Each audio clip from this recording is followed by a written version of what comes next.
Hi hello నమస్తే welcome to Suman TV.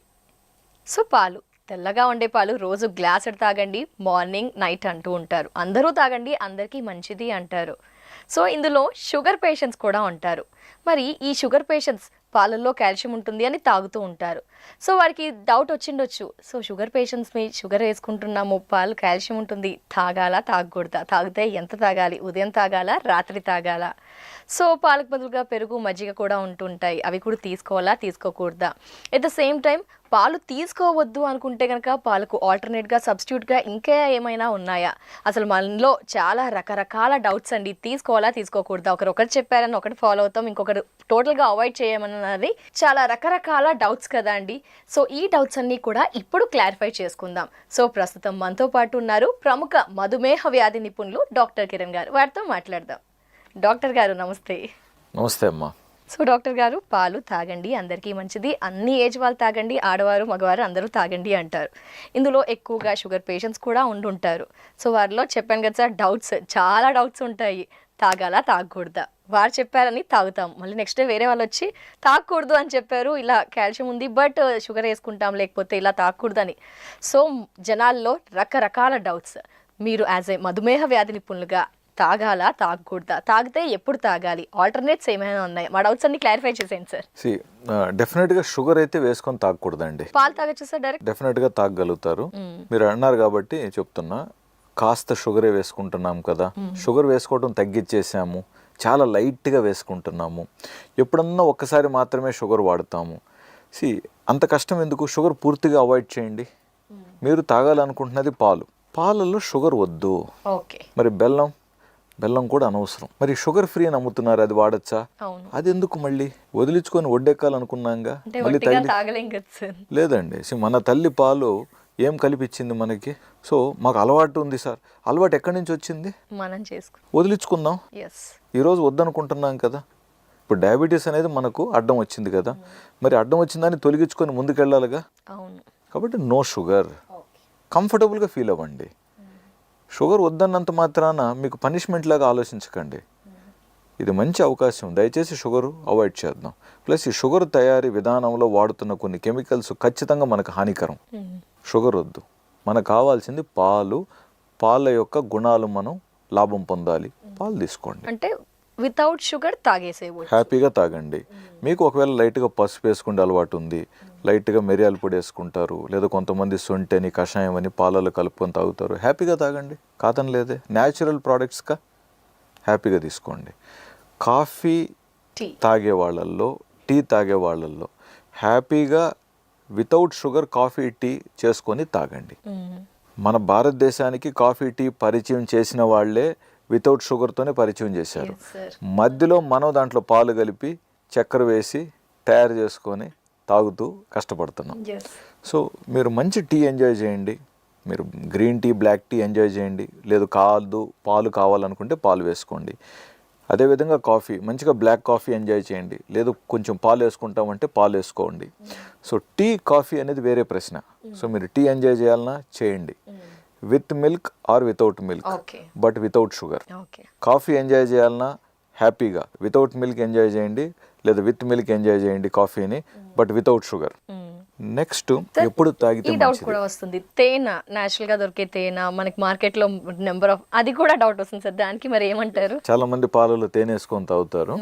Me sugar levels మంచి కంట్రోల్లో ఉంటున్నాయి, మీ HbA1c కూడా 7 లోపు ఉంది అనుకుందాం. మీరు కాస్త తేనె వేసుకోవడానికి ఇష్టపడుతున్నట్లయితే నిజమైన స్వచ్ఛమైన జెన్యూన్ తేనె 1-1.5 స్పూన్ వాడుకోవచ్చు. బట్ అది బెల్లం పాకంతో మిక్స్ అయింది కానీ ఆర్టిఫిషియల్గా తయారు చేసింది కాకుండా ఉండాలి. అదేవిధంగా ఈ డేట్స్ సిరప్ అని కూడా అంటారు, అట్లాంటివి కూడా సిరప్స్ వద్దు. ఈ సిరప్స్ తయారీ విధానంలో ఖచ్చితంగా కాస్త బెల్లం పాకం కానీ, ఈ షుగర్ సిరప్స్ కానీ, కార్న్ షుగర్ సిరప్స్ కలుపుతున్నారనేది ఉంది. సో అవి వీలైనంత వరకు అవాయిడ్ చేయండి. నిజమైన స్వచ్ఛమైన తేనె అంటే మనకు వేపపూత తేనె దొరుకుతుంది, లేదా కొన్ని కోఆపరేటివ్ సొసైటీస్లో మంచి తేనె దొరుకుతుంది. నిన్న కూడా నాకు ఒకరు, సార్ మా ఊర్లో మంచి తేనె ఉంది సార్, న్యాచురల్ది సార్, మా ఊరు పక్కన అడవి ఉంటుంది, అక్కడ మాకు దొరుకుతుంది. అలాంటి తేనె 1 or 2 స్పూన్స్ వరకు మీరు తీసుకోగలుగుతారు, ఇబ్బంది లేదు. ఇంకపోతే ఇప్పుడు మధ్య వయసులో ఉన్న వారికి పాలు చాలా మంచిది, ఎప్పుడు తాగినా అరిగిపోతాయి కాబట్టి వాళ్ళకి ఇబ్బంది లేదు. బట్ కొంతమందికి ఒక వయసు దాటిన తర్వాత పెద్ద వయసులో వారికి ఒక టైంలో తాగితే పాలు అరగకపోవచ్చు. సో మార్నింగ్ ఎంప్టీ స్టమక్స్తో తాగితే వీళ్ళకు బాగా అరుగుతాయి. ఈవినింగ్ ఆల్రెడీ ఫుడ్ తిన్న తర్వాత పాలు తాగితే అంత బాగా అరగకపోవచ్చు. సో వాళ్ళు ఆలోచించుకోవాలి. అరుగుదల ఇబ్బంది ఉన్నప్పుడు పాలు కొంచెం కష్టం, గ్యాస్ ఎక్కువగా ఫామ్ అవుతుంది, కొంచెం గ్యాస్ట్రైటిస్ సమస్యలు ఉందనుకోండి, కొంచెం పాలు చిక్కదనం తగ్గించుకోవటం ఇలాంటి ప్రయత్నాలు చేయండి. అండ్ పాలు కూడా కొంచెం మంచి క్వాలిటీ పాలు ట్రై చేయండి. ఎంత న్యాచురల్గా ఉంటే అంత ఈజీగా ఉంటాయి మనకి. నిజంగా స్వచ్ఛమైన పాలు తెల్లగా అయితే ఉండవు. కాబట్టి మీకు కావాల్సిన మంచి పాలు ట్రై చేయండి. స్వచ్ఛమైన పాలు 10 రూపాయలు రేట్ ఎక్కువైనా సరే మీరు అఫోర్డ్ చేయగలిగితే దయచేసి మంచి పాలు తీసుకోండి. మజ్జిగ, పెరుగు, అంటే పాలు అరుగుదల సమస్య ఉన్న వాళ్ళకి మజ్జిగ బాగా అరుగుతుంది, పెరుగైనా పర్వాలేదు. సో మజ్జిగ అనేది మంచి ఆప్షన్. సో మజ్జిగైనా పెరుగైనా పాలైనా కాల్షియం మనకు లభిస్తుంది కాబట్టి పాలు అరుగుదల సమస్య ఉంటే ఇవి ఎక్కువగా తీసుకోవచ్చు. సో ఫైనల్గా ఏంటంటే డెఫినెట్గా మిల్క్ ప్రోడక్ట్స్ మీరు హ్యాపీగా తీసుకోవచ్చు. ముఖ్యంగా వెజిటేరియన్స్ ఖచ్చితంగా తీసుకోవాలి, ఎందుకంటే ప్రోటీన్ కావాలి. వెజిటేరియన్స్ ప్రోటీన్ మనకు పన్నీర్లో కూడా దొరుకుతుంది, చీజ్లో ఉంటుంది. సో పాలల్లో కాల్షియంతో పాటు కొన్ని ఇతర పోషక విలువలు కూడా మనకు అందుతాయి కాబట్టి డెఫినెట్గా దీన్ని ఉపయోగించుకోవాలి. అంతేకాకుండా ప్యూర్ వెజిటేరియన్స్గా ఉన్న వాళ్ళకి ప్రోటీన్ తక్కువ అవటం వల్ల మజిల్ వెయిట్ కూడా తగ్గుతూ ఉంటుంది, సన్నబడిపోతూ ఉంటారు, కండబలం తగ్గుతూ ఉంటుంది. వీళ్ళు ఇతర ప్రోటీన్ సప్లిమెంట్స్ కూడా వారు డాక్టర్ని కనుక్కొని 2-3 స్పూన్స్ ఆఫ్ ఆ మంచి ప్రోటీన్ పౌడర్ ఏదైతే డయాబెటీస్ ఉన్న వాళ్ళు వాడగలుగుతారో వాళ్ళ డాక్టర్ సలహా ఇస్తారు కాబట్టి అది కూడా తీసుకున్నట్లయితే బాగుంటుందనేది మన అభిప్రాయం. ఓకే సార్, ఇకపోతే ఈ మధ్య పెరుగు కూడా తీసుకుంటున్నాం. పెరుగులో చాలా మంది ఒక డౌట్ ఉంది సార్, నైట్ అంతకుముందు నైట్ తినేవారు పెద్దవాళ్ళు పాతకాలంలో చూసి. ఇప్పుడు కొందరిలో వాళ్ళు క్రియేట్ చేసుకున్నారో బయట నుంచి వచ్చిందో సోషల్ మీడియాలో అపోహన ఏమో తెలియదు, కానీ నైట్ తినకూడదు, సైనస్లు అదేమైనా దానికి మీరు ఇచ్చే సమాధానం ఏంటి సార్? అట్లనేం లేదండి, నైట్ తినొచ్చా తినకూడదు? తినొచ్చు, హ్యాపీగా తినొచ్చు. కానీ సైనసైటిస్ ఉన్నవాళ్ళు, అలర్జీ సమస్య ఉన్నవాళ్ళు చల్లగా ఉన్న పెరుగు పాలు తాగితే వాళ్ళకు కొంచెం ఇబ్బంది కలగచ్చు. కాబట్టి ఫ్రిడ్జ్లో ఉన్న పెరుగు తీసి చల్లగా తీసుకుంటే వాళ్ళకి కొంచెం ఇబ్బంది కలగచ్చు. కాబట్టి మీరు తోడేసేటప్పుడే మీరు ఏ పూట తినబోతున్నారు ఆ టైంకి కరెక్ట్గా పేరేలాగా మీరు టైం చూసుకొని పేరబెట్టుకున్నట్లయితే ఆ ఇబ్బంది ఉండదనేది మన నమ్మకం అండి. ఓకే సార్, అంటే జనరల్గా నార్మల్గా సైనస్ అలా లేని వారు తినేసేయచ్చు హ్యాపీగా. చిల్డ్ ఐటమ్ కాదు, సైనస్ ఉన్న వాళ్ళు కూడా తీసుకోవచ్చు అండి, అందులో తప్పేం లేదు. ఇప్పుడు ఈవినింగ్ పెరుగు కావాలి, మార్నింగ్ తోడేస్తే ఈవినింగ్ తీసుకోవచ్చు.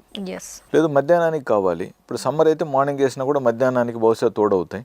లేదు ముందు రోజు ఈవినింగ్ వేసినా నైట్ వేసినా కూడా నెక్స్ట్ డే మధ్యాహ్నం తోడవుతాయి. ఇలా వేసుకోండి. ఇప్పుడు ఎక్కువగా పెరుగు తోడు పెట్టేసి తర్వాత ఫ్రిడ్జ్లో పెట్టి మనకు కావాల్సినప్పుడు దాన్ని చల్లగా ఉంటుంది కదా, అది వాళ్ళకు పడకపోవచ్చు అన్నమాట.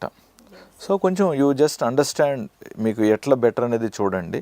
సో సైనస్ సమస్య అన్నారు కాబట్టి ఆ చల్లగా ఉండే పదార్థాలు తీసుకోకూడదు కాబట్టి నేను ఆ విధంగా చెప్తున్నా. Definitely sir. ఇకపోతే టీ లవర్స్, షుగర్ పేషెంట్స్ కూడా ఉంటారు, టీ లవర్స్ డ్రైవింగ్ చేసేవారు, కానీ వేరే అదర్ ఫీల్డ్స్ చూసుకున్నా తాగమన్నారు డాక్టర్ గారు, కప్పులు తాగే వచ్చేసారు. మీరేమండి, అంటే దానివల్ల ఏం ప్రాబ్లం ఉండదు? ఇప్పుడు మిల్క్తో తాగినట్లయితే మోర్ దెన్ 2 times కరెక్ట్ కాదు, ఎందుకంటే డైజెస్టివ్ కొంచెం కష్టం అవుతుంది. ఇప్పుడు పాలున్న టీ కాఫీ తాగినప్పుడు పాలను డైజెస్ట్ చేయాలి కాబట్టి డైజెస్టివ్ సిస్టమ్ అంతా దీని మీద ఎంగేజ్ అవుతుంది. ఎక్కువగా టీ తాగే అలవాటు ఉంది, ఎక్కువగా కాఫీలు తాగే అలవాటు ఉంటే డెఫినెట్గా without milk, so black tea, green tea, black coffee లేక అలవాటు అయితే మీరు ఎక్కువ సార్లు కూడా తీసుకోవచ్చు.